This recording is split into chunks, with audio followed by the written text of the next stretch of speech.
अरावली पर्वतमाला को लेकर सुप्रीम कोर्ट का सबसे ताजा और महत्वपूर्ण आदेश आ गया है। कोर्ट ने अपने ही 1 महीने पुराने फैसले पर रोक लगा दी है। सीजेआई सूर्यकांत की अध्यक्षता वाली सुप्रीम कोर्ट की 3 जजों की पीठ ने अपने उस आदेश को फिलहाल स्थगित कर दिया है, जिसमें अरावली की एक नई और विवादित परिभाषा को मंजूरी दी गई थी। बता दें कि पिछले महीने के आदेश में सुप्रीम कोर्ट ने सरकार की इस सिफारिश को माना था कि केवल 100 मीटर या उससे ज्यादा ऊंचाई वाली पहाड़ियों को ही अरावली माना जाए। इसके बाद पर्यावरणविदों और विपक्ष ने इसका भारी विरोध किया था, क्योंकि इससे अरावली का लगभग 90% हिस्सा सुरक्षा के दायरे से बाहर होने और वहां खनन का रास्ता साफ होने की आशंकाएं बढ़ गई थी। कोर्ट ने अब एक नई हाई पावर्ड कमेटी बनाने का प्रस्ताव दिया है, जिसमें नौकरशाहों के बजाय पर्यावरण विशेषज्ञ होंगे। यह कमेटी अरावली की परिभाषा का वैज्ञानिक अध्ययन करेगी।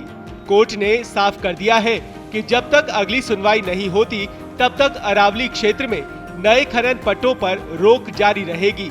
मामले की अगली सुनवाई अब 21 जनवरी 2026 को तय की गई है।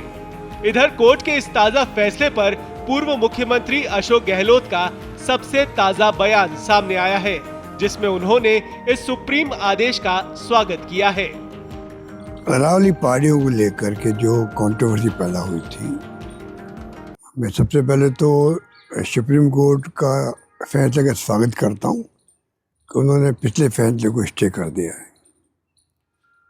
जो महत्व मिला इस अरावली को लेकर के पूरी देश की और पूरे प्रदेशों की आम जनता के अंदर जो आक्रोश पैदा हुआ, लोग सड़कों पे आए, प्रदर्शन किए, एक मैसेज दिया कि इस फैसले को हम बर्दाश्त नहीं करेंगे, क्योंकि ये आने वाले फ्यूचर के लिए भी और वर्तमान स्थिति के लिए भी उचित नहीं है। ये अवसर है सरकार के लिए भी, केंद्र सरकार के लिए भी, मंत्री जी के लिए भी। मैंने पहले भी कहा था कि हमें इसमें कोई राजनीति नहीं करनी है। ये मेरा 5वां रिकॉर्डिंग है ये आपके सामने, और मैंने लगातार कहा कि हमें राजनीति नहीं करनी है, पर आपको खुद को अपना विचार बदलना पड़ेगा। जो आपने सरिस्का में जो फैसला करवाने का प्रयास किया था, उससे लोगों में बहुत, आपके खुद के ज़िले में जहाँ से आप चुनाव जीत के आते हैं वहाँ बहुत आक्रोश है, क्योंकि माइनिंग शुरू हो जाएगी वहाँ पर। और दूसरा जो फैसला केंद्र में हुआ था, उसको लेके भी आप सपोर्ट कर रहे थे, भ्रमित कर रहे थे लोगों को। और तो और आप लोगों ने आदेश जारी करवा दिया कि कोई माइंस कोई राज्य सरकार नहीं दे पाएगी। वो फैसला तो पिछली सुप्रीम कोर्ट फैसले का पार्ट था। आपने मैसेज देने का प्रयास किया कि अब जो है हम माइंस नहीं देंगे। वो क्या देंगे आप?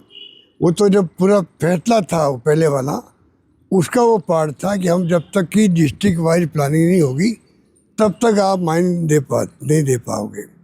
इस प्रकार का जो आपका रवैया रहा उचित नहीं था।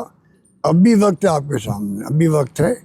अब जो सुप्रीम कोर्ट ने फैसला आज स्टे किया है, अब आप नए सिरे से पब्लिक इंटरेस्ट में सोचें। आने वाली पीढ़ियों का भविष्य देखते हुए आपको अपनी अप्रोच रखनी चाहिए, मेरा मानना है। अभियान के दरमियान चाहे डीपी बदलने का अभियान हो, और चाहे वो अरावली को लेके जो इशू बनाया पब्लिक ने, एक्टिविस्ट ने, एनजीओ ने, आम जनता ने, छात्रों ने, युवाओं ने, उन सबको मैं बहुत धन्यवाद देना चाहूँगा। आवाज़ प्रकट करूँगा कि वास्तव में आपने एक ऐसे इशू को इमीडिएटली कैच कर लिया जिसकी आज समाज के और आने वाली पीढ़ियों के लिए बहुत आवश्यक था। उसके लिए आप धन्यवाद के पात्र, बधाई के पात्र हैं। देश दुनिया की ताज़ा खबरें और वीडियोस के लिए अभी डाउनलोड करें पत्रिका ऐप।